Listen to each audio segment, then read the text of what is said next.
Hey folks, welcome to the latest edition of Notre Dame Daily. I'm Pete Mulroy, and as we've seen happen the last couple of days and weeks, it's become something of a running joke here and a theme that anytime we report on something or recap something or I give my thoughts on something, as soon as we wrap the show, breaking news takes place. And that was no different Wednesday night when we posted the show and got off the air, as Notre Dame gets a commitment from another stud in the 2026 class. You've heard me say time and again how Marcus Freeman's goal in this class was to get at least 2 tight end commitments for 26. After last night, he's done that. And while Notre Dame was clearly happy to earn the commitment of the 4-star Preston Frizzell earlier in the week, in something of a shock, he landed another top 50 player in the class, this time in the form of 4-star tight end Ian Premer. Now, once Frizzell committed, had you asked me, and I had been on the record in saying this, and I think a lot of people in the know felt the same way.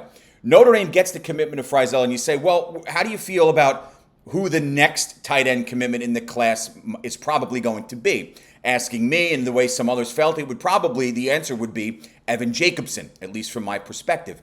And while that might still be on the table here, going out and landing Premer, who's a top 50 recruit from Great Bend, Kansas, a 4-star tight end, the number 3 tight end in all of his class in the country, while it might not be a major shock to some, it is something of a shock because it looked like the last couple of days and weeks that Kansas State, the in-state school, was the leader in the clubhouse. You had the Kansas Jayhawks kicking the tires and the Iowa State Cyclones as well.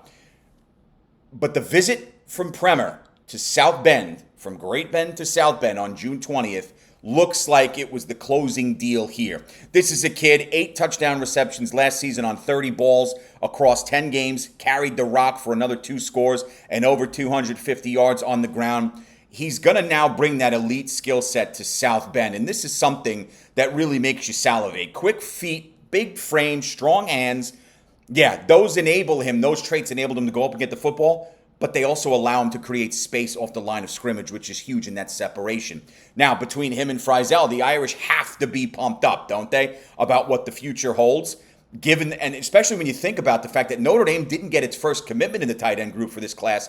It was Frizzell, as we know, until mid-June, which is sort of late in this window. But it's mission accomplished here. Window's still open. Time to do even more on this front in 2026.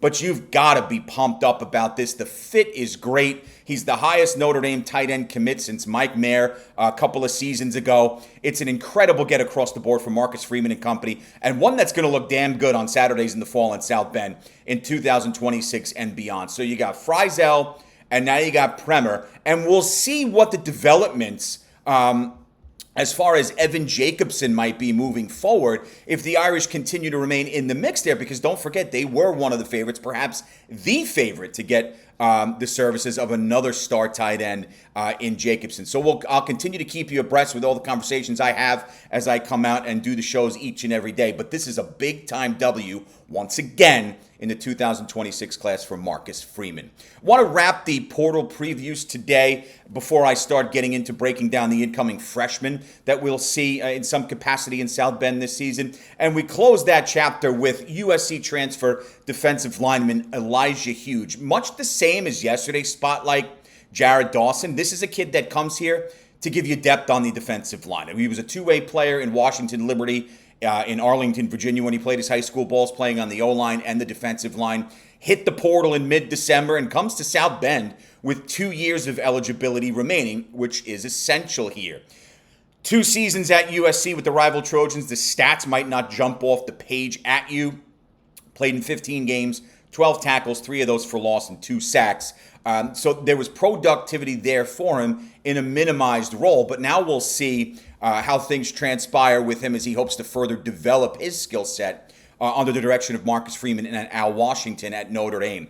The fit is fairly simple. He'll slot it immediately on the D front, where he'll most likely find himself getting reps behind presumptive starter Jason Onye and Donovan Heinisch, who we're expecting big things from this season. This is a kid in Hughes who's a strong player on passing downs, which is where he did most of his damage with the Trojans when on the field. 6'3", 290, will give you the depth up front. And while it might not be as impactful as a move as a Jared Hughes, who we talked about yesterday from Louisville, might be. You know this, being football fans, you can never have too much talent at any position. And this is important. Don't mistake a supporting or reserve role as being less important. It's just not true. Because as we saw last season with Notre Dame and with all teams throughout the seasons, injuries happen. But when you're able to slot guys in who are more than capable, experienced, intelligent, and athletic, that burden is lessened. Notre Dame last season found great ways to fill in voids left by injuries to Jordan Botelho, who's dealing with another one now, as we know, Benjamin Morrison, Charles Jagasaw, and others. And now if you're presented with a similar situation, i.e. to the defensive line, you're a little more equipped to handle it now because you might not have that sexiness in the statistical spots or the flair for making those monster plays that really jump off the screen at you. But when you have that reliability and depth, which someone like a Hughes brings, it becomes all the more meaningful and impactful when you start to deal with injuries and whatnot. So that's going to happen at some point. Injuries do happen. But Notre Dame and Marcus Freeman have done a really nice job in recruiting. Obviously, you've heard me say recruiting still, even in the age of the portal, is how you build a roster. But they've been very strategic in how they brought in the 8 guys that they did bring in this offseason to put them on a roster where they not only will just eat up space, but where they make sense, where they fit, and where they can be impactful. There is a role for Elijah Hughes on this, whether it's depth or even more if he continues to develop. I think at this point it is irrelevant because what you'll have here is another veteran who's played high-level football, who comes to South Bend with a team that's competing for a national championship once again to make his mark. And that's a big deal, and it's another good job from Marcus Freeman. So this puts a bow on the 8 portal guys. Talked a lot about Malachi Fields, Will Pauling, Ty Washington gives you some more depth and veteranship in the tight end group. You talk about the defense, Devontae Smith, Jalen Stroman, and then even yesterday with Jared Dawson and today with Elijah Hughes. You've got guys that fit in, and all of them are going to serve a purpose. And I think what Notre Dame has done between the portal and recruiting, they've constructed themselves a very nice roster, and one that is in that elite classification, which will bode well once the season begins August 31st in Coral Gables against the always dangerous and rival Miami Hurricanes. Let's wrap today with some fan comments. 30 Over Easy, who again I want to thank for continued support and the fun banter. It's been great. Says he really likes Devontae Smith and believes he'll be a star for the defense this season. Yeah.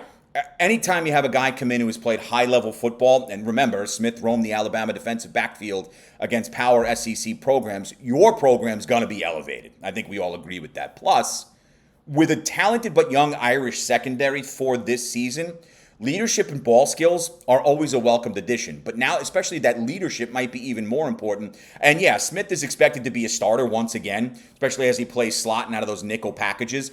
But the experience and that leadership that he brings is going to really, really serve on the field and in that locker room and beyond, which is key for Marcus Freeman heading into year 4. William Jager adds that Marcus Freeman is a tireless worker. I agree. I think if he stays for his entire contract, we finally get at least one natty. I'm with you there as well, brother. Remember, even before last year, you'd have the conversations when saying Notre Dame was going to win a title before last season. You said, yeah, I think this is going to be the year. This is going to be Notre Dame's year. And it sort of felt like wishful thinking when you said that, whether you believed it or not. You were saying it out there, but you never felt pretty comfortable. Those days are over. And I agree with Will here. Marcus Freeman has taken a solid program from Brian Kelly, that's what it was, and put it on the cusp of being a perennial power. And a big reason for that is what 30 Over Easy said, his work ethic, his passion, his legitimate love for the young student athletes that he's around on a day-to-day basis. And that's probably the teacher in me, but that's the most important thing. You build the relationships, you get the productivity, because guys want to perform for people they know care about them. You make another run in the college football playoff this season, as I think we all believe they can and will, and the future becomes even brighter. And just to discuss that contract quickly, Marcus Freeman's contract was extended, as we know, before last season's CFP run, and it goes through 2030. And if everything Will wants is there and this trajectory continues and Coach Freeman does stay to that contract and beyond, yeah, I'm with you. I think the Irish will have one, if not more, national titles. It's going to be a fun one. I look forward to this season. We've got so much more to get into. I'll be back with you tomorrow. But for right now, enjoy the rest of your day. Enjoy that great Ian Premer commitment, another star tight end to this loaded 26 group. I will see all of you tomorrow as always, go Irish.